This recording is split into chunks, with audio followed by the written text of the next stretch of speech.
जो वफादारान खुदा और रसूल हैं, हमारे दिल में उनका इश्क कैसा है। अबू ज़र का नाम ले लो, देखो मजमे की कैफियत क्या हो।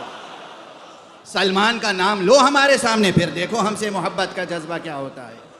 अम्मार यासिर का तस्करा करो, हुज़ैफ़ा यमानी का तस्करा करो, मिक़दाद का तस्करा करो, करो ना उनका तस्करा जो फना थे खुदा की और खुदा के रसूल की मोहब्बत में। उनका तस्करा ना करो जो रसूल को तन्हा छोड़ के फरार कर जाते।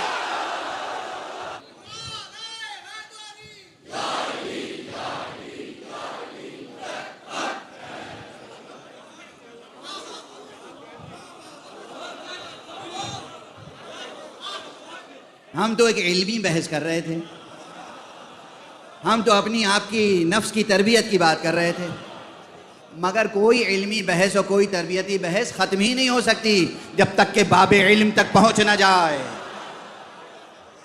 जब तक मुअल्लिम इंसानियत की बारगाह तक पहुँच न जाए। मोहब्बतें करना सीखो, मोहब्बत की रोशनी में माशूक़ को पहचानो, माशूक़ का दिफा करो, यही शुजाअत है। माशूक़ से अहद निभाओ, यही वफ़ा है। माशूक़ की राह में माल और जान खर्च करो, यही सखावत है। माशूक़ को पहचानने की कोशिश करो, यही हिकमत है। असल उसूल अक़दार अखलाक़िया सिर्फ मोहब्बत है। इसीलिए मोहब्बत पहले खल्क़ कर दी, दिल में खल्क़ की, और फिर हक़ सुब्हानहू व तआला को इल्म था कि ये इंसान है। बहरहाल इंसान का वजूद सतह वजूदी के लिहाज से कमज़ोर है, तो ये दुनिया में जाके दार गफलत में खो जाएगा। खाक नाए दहर की खाक उड़ उड़ के इसके चश्मे पर बैठती चली जाएगी, तो चश्मे के अंदर जो आब हयात है वो छुप जाएगा। इसलिए अल्लाह सुब्हानहू व तआला ने अलग से तशरीह के तौर पर मवद्दत और मोहब्बत को वाजिब भी करार दे दिया। अंदर भी मोहब्बत है, बाहर से हुक्म भी आया मोहब्बत का, कुल ला असलुकुम अलैहि अजरन इल्लल मवद्दत फिल कुर्बा। ये जो कोशिश है ये इसलिए कि अगर दुनिया का गुबार बैठता चला जाए और वो फितरी मोहब्बत का नूर बुझने लगे, तो आले मोहम्मद से मवद्दत करके उस नूर को फरूज़ा कर,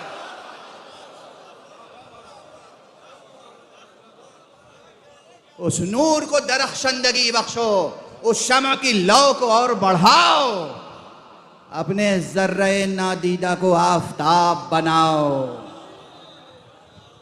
यह है कुरान। आपकी फितरत में छुपाया तो नूर तो मोहब्बत, आपके ऊपर वाजिब की तो मोहब्बत। बस गुफ्तगू तमाम।